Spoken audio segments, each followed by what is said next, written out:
My cold military officer wife understood what was in my heart. I had planned to divorce her.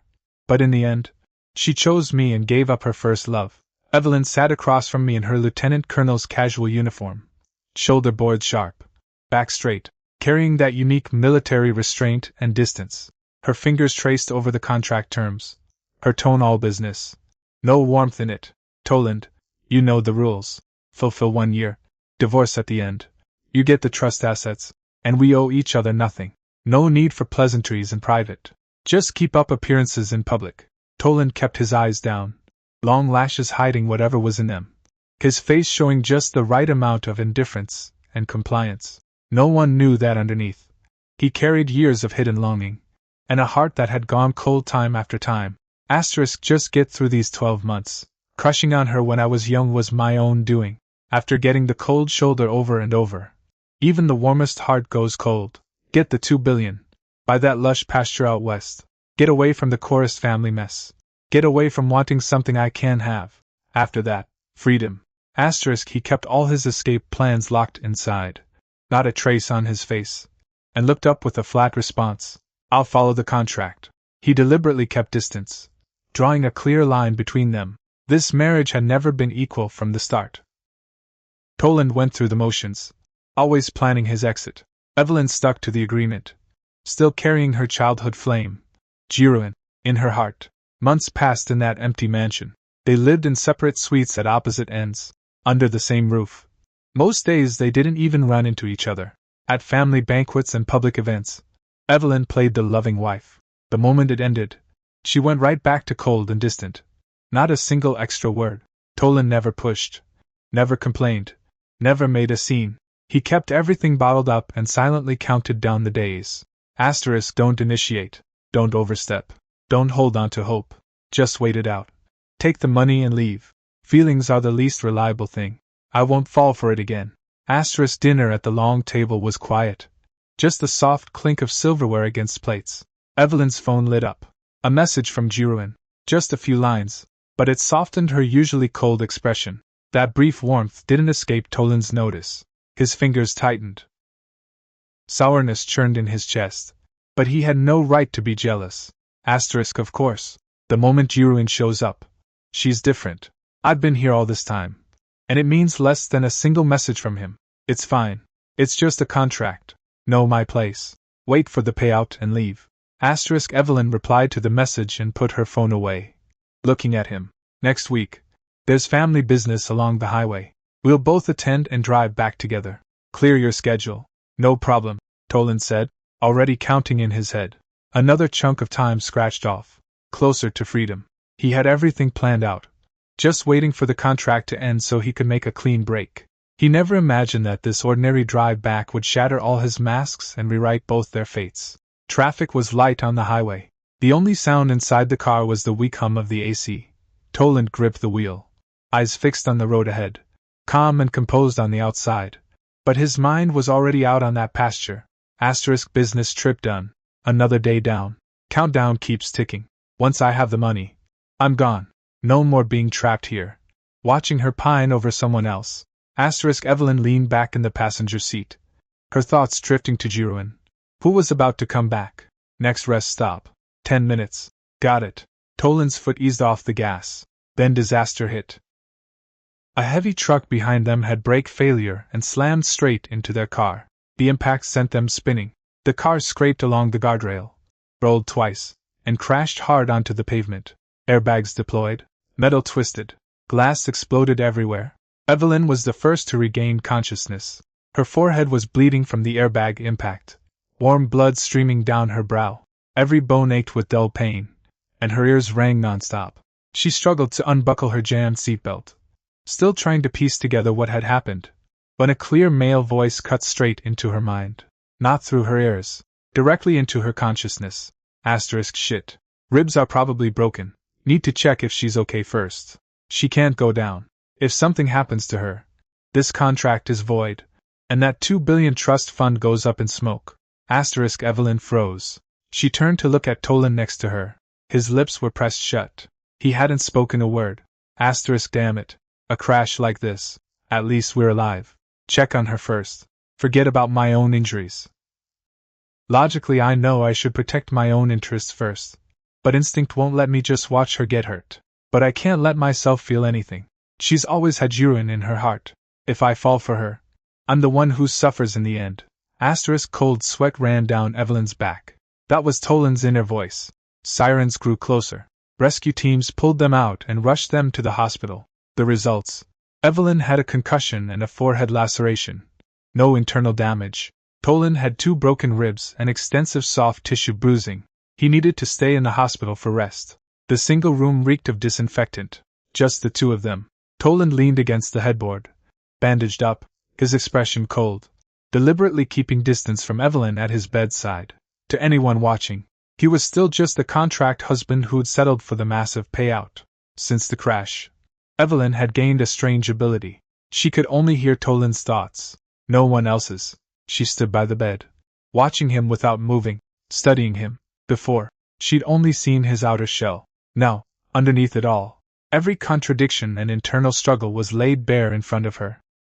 Being in the hospital isn't so bad. Gets me out of all those family obligations. Only worry is whether the family will use this accident to change the contract terms. I've put in all this time. Can't end up with nothing. Seeing her safe, I'm honestly relieved. I buried this feeling for years. Almost fooled myself into thinking it was gone. But in a crisis, instinct doesn't lie. Still, I need to remember reality. Jiruin's coming back soon. Evelyn's fingers curled tight. The calculation was real. But so was the years-long crush hiding underneath. Both existed in his heart at the same time.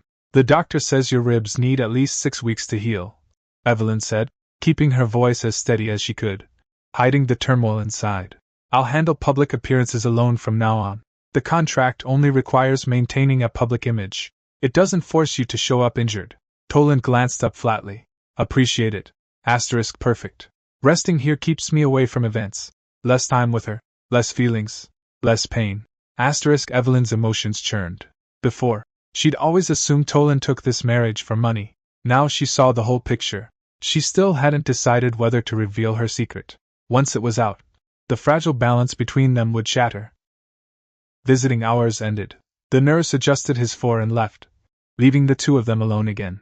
Toland half sat against the bed, dull pain radiating from his ribs, but his face showed nothing. Evelyn pulled up a chair, keeping a deliberate gap between them.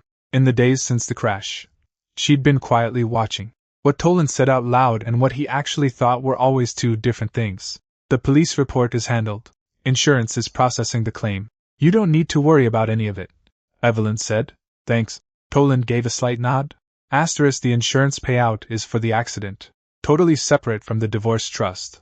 Don't let them mix the 2 up. And don't let them use this crash to change the contract. I can't waste this whole year for nothing. Evelyn's lashes flickered. She'd always believed Toland was only after money. Then the next thought came through. But honestly, she's been running around dealing with the police and the insurance company. Barely resting. A former lieutenant colonel handles things efficiently. I shouldn't reduce everything to money, but I can't let myself hope again. All those cold shoulders over the years have already burned that hope out. The initial report says the truck had brake failure. Other drivers fully at fault. Our lawyer says we can file a civil suit and get a decent amount in damages. Evelyn continued. Toland tapped his fingers lightly against the sheet. No joy on his face. Let the lawyer handle it. No amount of money can buy the freedom I want. But even if I get the compensation, even if I have that pasture, she'll never be mine. Jiruin's coming back soon. After that, things will only get harder for me. At the mention of Jiruin, Evelyn's chest tightened. She'd held on to Jiruin as an emotional anchor all this time. But day after day of hearing Toland's thoughts forced her to rethink everything. She'd been so fixated on someone far away. She'd completely ignored the person right in front of her. Jiruin has already contacted me, Evelyn said calmly. Toland's shoulders tensed almost imperceptibly, but his face stayed neutral. Is that so? He's finally coming up. Once Jiruin's back by her side, things are going to get even harder. I have no right to be jealous. We're just contract spouses. All I should do is sit tight, wait for the term to end, and take the money. Don't fantasize about feelings that aren't mine. I'll only end up hurt. My chest feels so tight I can't hold it down. Toland's voice was light, like he didn't care at all, but underneath, the sour ache churned violently. The gap between his words and his heart was clear as day to Evelyn. He's coming back soon. Good. You get what you wanted. Toland forced a faint, bitter smile.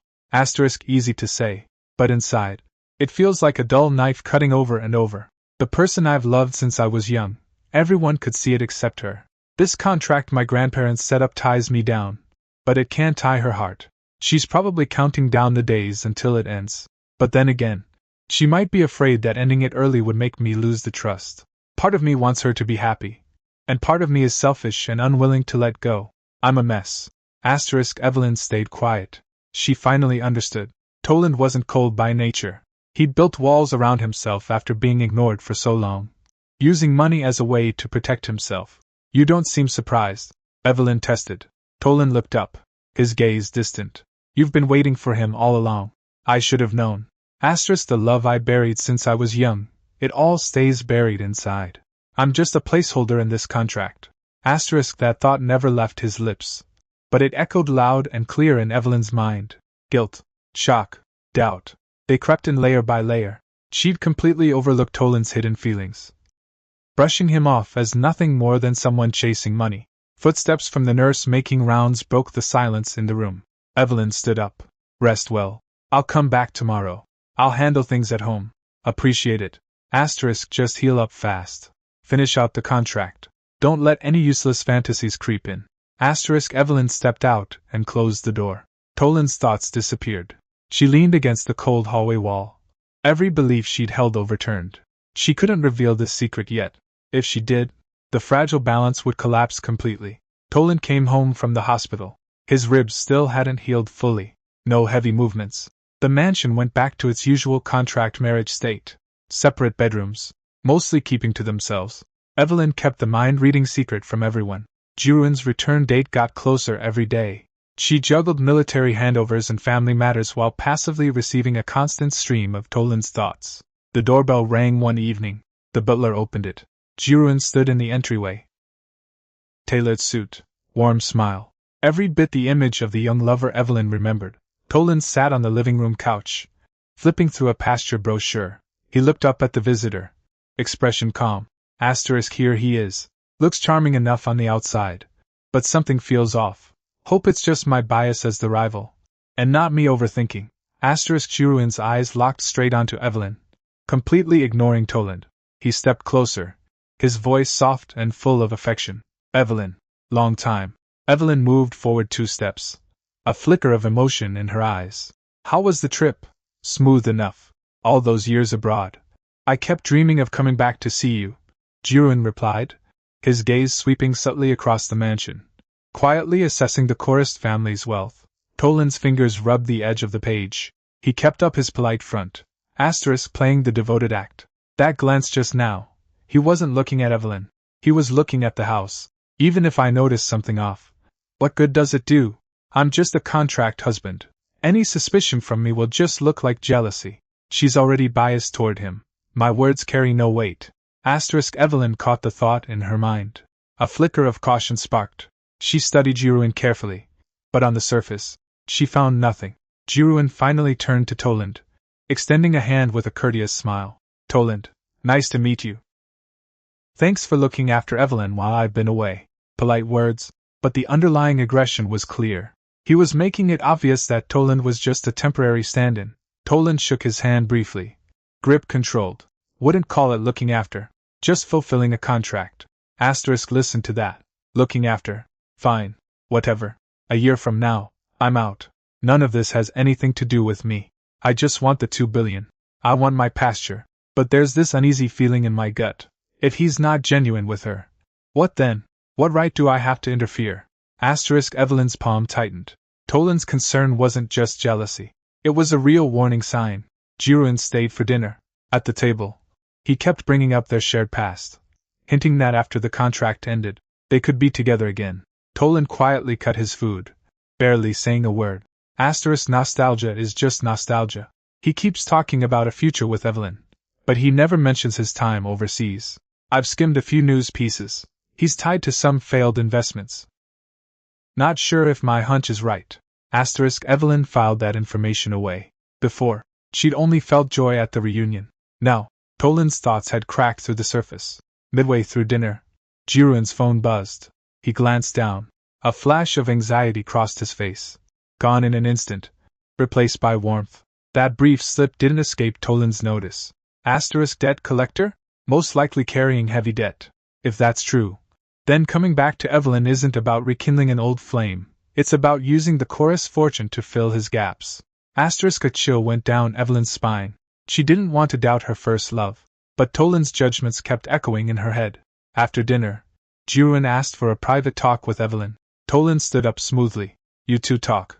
I'll head up to rest. No point sticking around here. My ribs still ache. Don't need to watch them catch up. But I can't fully let my guard down either. Jiruin knows how to use old feelings to lower her defenses. He went up the stairs.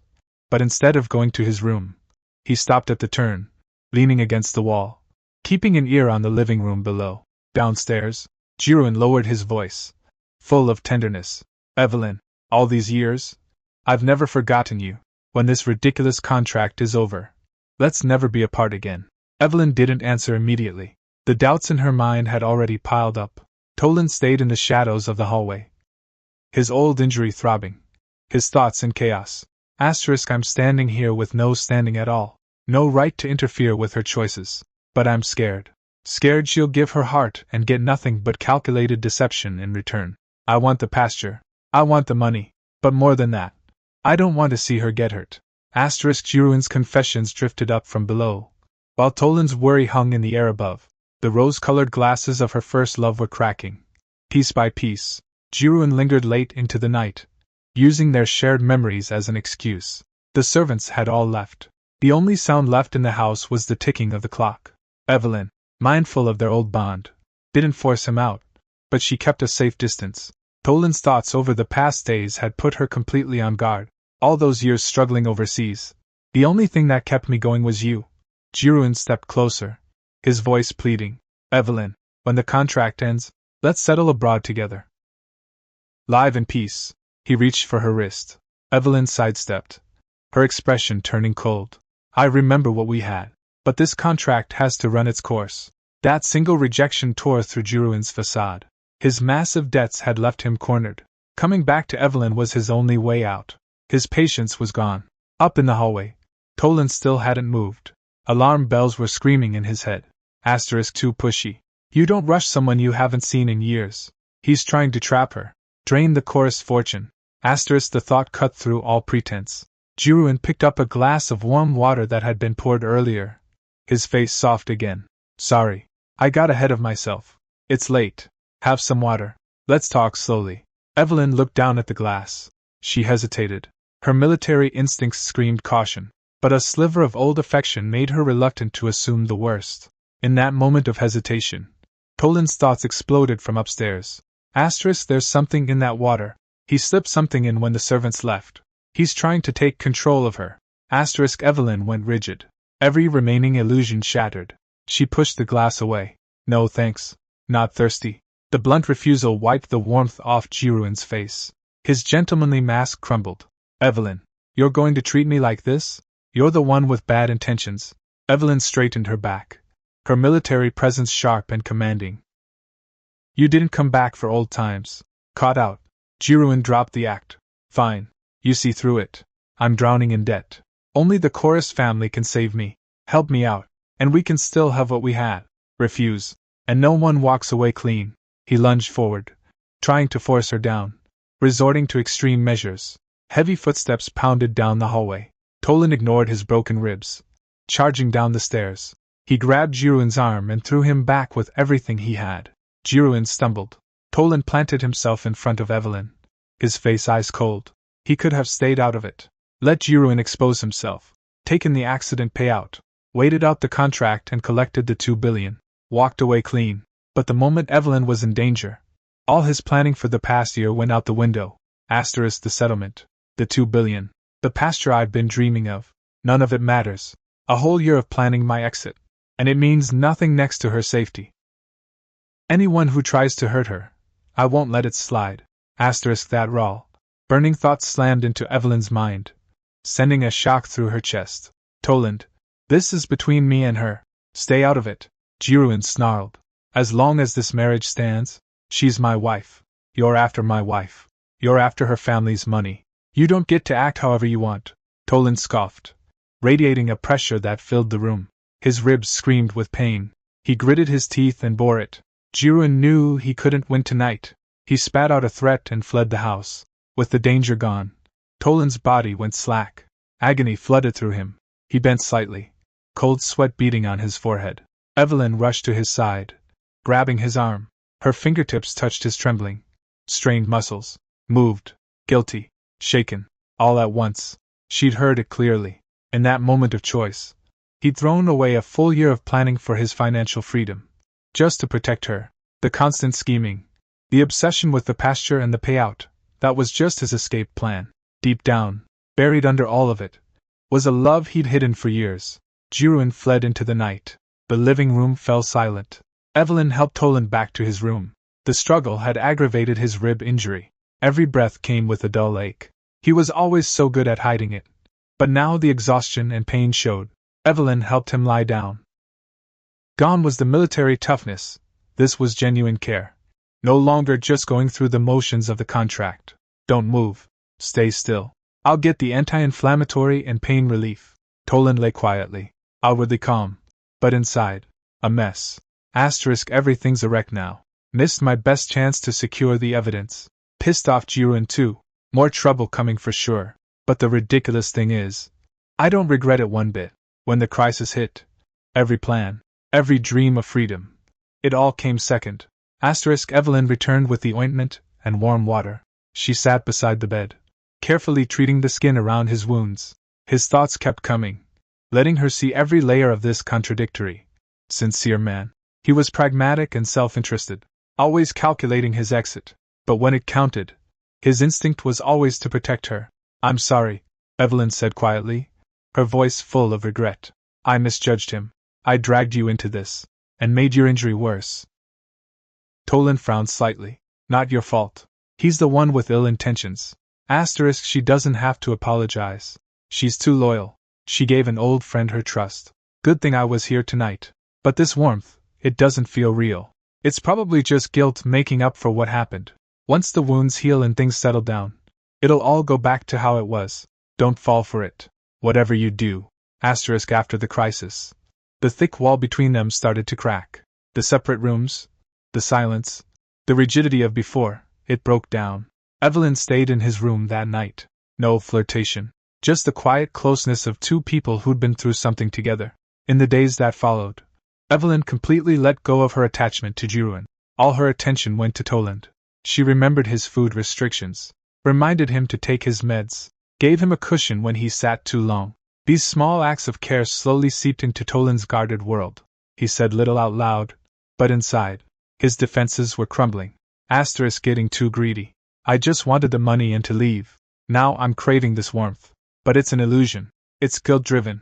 When I wake up from it, it'll only hurt more. I can't take it seriously. He kept replaying his post-contract pasture life in his head, while also drowning in this delayed tenderness. Old habits of saying one thing and meaning another. Just as their relationship was rushing forward, something unexpected happened. Evelyn stood by the window with her pregnancy test results in hand. Positive. Her emotions were complicated, but soft. She turned to Toland, who was reading in bed. Toland, I'm pregnant. Those 4 words.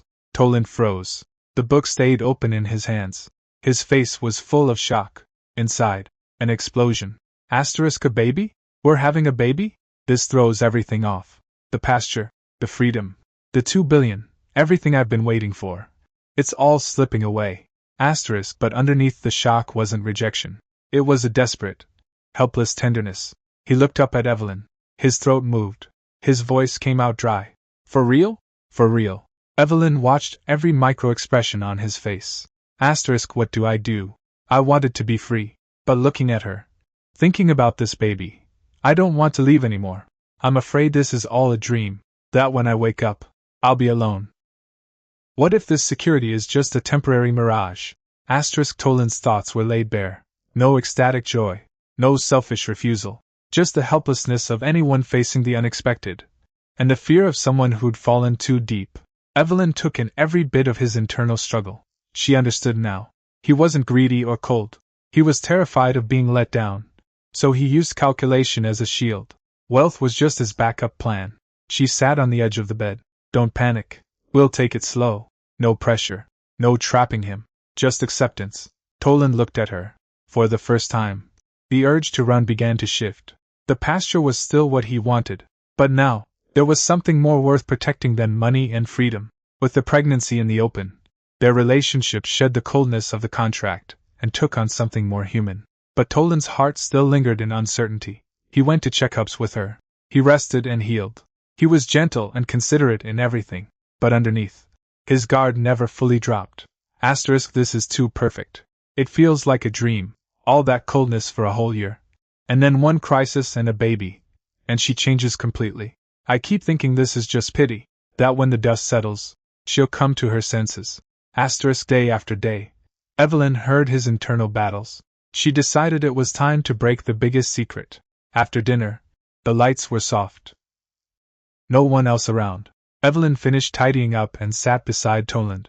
Her expression was serious. No jokes. Toland, there's something I've been keeping from you. Toland turned his head. A little confused. What? Is she going to say things are too awkward? And when the baby's born, we go back to the contract divorce. Pay me off? Fine. At least I'll know where I stand. He was already bracing himself to be abandoned. Evelyn looked him straight in the eyes. After the crash, I could hear your thoughts. Every single one of them. I've heard everything. Toland went completely stiff. His pupils shrank. His breath stopped. The calm mask shattered. Shock, panic, the humiliation of being exposed, it all crashed over him. Every calculation he'd made for the past year. Every time he said one thing but meant another. Every hidden feeling and internal struggle. From the day of the accident, she'd seen all of it. She heard everything? Toland's mind went blank. All his pretenses were useless. Embarrassment flooded him. His instinct was to pull back and run. His pathetic love. His selfish secrets. All of it laid bare. From the moment I woke up in the crash, Evelyn said steadily, laying out the truth piece by piece. I heard you calculating the 2 billion, planning the pasture, and I heard you worrying about me, not wanting to let me go, being scared of Jiruin taking advantage of me. I didn't see through Jiruin's schemes. Your thoughts warned me first. And the moment you gave up that big payout to protect me, I heard that clearer than anything. Toland's throat bobbed. His fingers were white-knuckled. The color drained from his face. All his pretending had fallen apart. Why didn't you tell me sooner? His voice was rough, carrying a trace of wounded accusation. I needed time to figure myself out. Evelyn met his gaze without flinching. I was stuck in old memories. I couldn't see the real you right in front of me. I was afraid that if I told you too soon, you'd just close up again and run. I know you too well. You wrap your feelings in self-interest. When your soft spots are exposed, your first instinct is to flee. She saw through all his awkwardness and hiding. His fear of being unloved. His complete lack of security. I know you've been scared the whole time. Evelyn softened her tone. Scared that my warmth isn't real. Scared that this is all a trap. Scared that if you let yourself feel, you'll end up with nothing. Toland was silent. Inside, things were churning. She understands all of it. My struggles. My greed. My fear of believing any of it. Let's set some rules. Evelyn broke the tension. From now on, no more saying one thing and meaning another. No scheming. No planning to leave. The contract still stands. But we're honest with each other. You don't have to be ready to run at any second. And don't assume I'm only doing this out of guilt. My feelings for you changed, day by day. Real feelings. She wasn't the woman stuck on her first love anymore. She'd let that go. She was facing this new, late-blooming connection head-on. Toland looked at her for a long time. The panic slowly faded. What was left was being moved, and a loosening inside. The distance, the coldness, the self-torture of the past year, all the hurt and resentment finally found a place to land. He let down his walls, stopped using money as his escape. Okay, whatever you say. His answer was serious. The urge to run, which had lingered for so long, finally began to crumble. With honesty in place, they tore through the hollow shell of their contract marriage. No more mixed messages. No more defensive walls. The suspicion and internal friction dissolved. Toland let go of his fixation on the trust fund. He stopped dreaming of escaping to the pasture. He dropped the distance, and poured himself into being with Evelyn through her pregnancy. On the other side, Jiruin hadn't given up after fleeing. He couldn't accept his plan falling apart. He spread rumors everywhere, dragging Evelyn and the chorus name through the mud, hoping public pressure would force her to pay off his debts. But Toland was ready. No longer the passive, retreating figure he used to be. He moved with sharp precision. He gathered Jiruin's loan contracts and IOUs, locking down hard proof of the massive debt. He collected all the online defamation, saved the physical evidence from that night, the glass, the witness statements, and built a complete, airtight chain of evidence. He handed it all over to the authorities. With the evidence laid bare, Jiruin's mask of devotion was shredded. His fraud, his assault attempt, his smear campaign, all of it came out. His reputation was destroyed. He was blacklisted. He faced legal consequences. Completely ruined. Nowhere to hide. All external threats were gone. Evelyn took the revised trust agreement and found Toland. Afternoon light filled the living room. She slid the papers across to him. Open and honest. No using money to bind love. The original trust said you'd get $2 billion when we divorce at the end of the year. I used my authority as a family trustee to change the terms. Starting today, you have the right to leave at any time, no matter when. Whether the baby is born or not. If you want to go, the full amount is yours. No deductions, no demands. I don't want companionship bought with a contract or money. I want you to stay because you choose to. Toland had once desperately wanted that money. It was his lifeline, his way out if his love went unreturned. Now, looking at the clauses on the page, they felt empty. All that I used to fight for, sitting right here. And I don't even want it. I was never chasing money. I was chasing security. Being chosen. A home. Asterisk, the thought landed in Evelyn's heart. Raw and real. Toland reached out, gently closed the agreement, and pushed it back. His gaze was steady. I'm not leaving. One sentence. No calculation. No tests. Just pure, honest truth. He let go of the fortune he could have taken. Let go of the carefree freedom he dreamed of. He chose to stay in this home that had once felt like a cage, but now held all his love. They didn't cling to the lavish mansion. Together they chose a small farm on the outskirts. Open fields, fresh air, open skies. It was the pastoral life Toland had always wanted. Except this time, he wasn't alone. In early winter, their daughter Greya was born. A tiny baby wrapped in a blanket. Her face a mix of both of theirs. The best gift from this rocky journey. Toland sat by the bed, looking at his wife, looking at the small bundle in her arms. His eyes held a warmth and peace he'd never had before. He made it through the contract, through the shame of loving someone who didn't see him, through the suspicion and the back and forth. He'd left behind the loneliness and the scheming. Evelyn watched father and daughter, her heart clear and quiet. A car accident had given her a strange gift, the ability to hear his thoughts. It tore down every illusion and let her see the truth right in front of her. Their love wasn't some fairy tale. It started with an arrangement made by their grandparents. It came with scheming, secrets, scars, and testing. There was cold distance and internal turmoil, both of them armored up.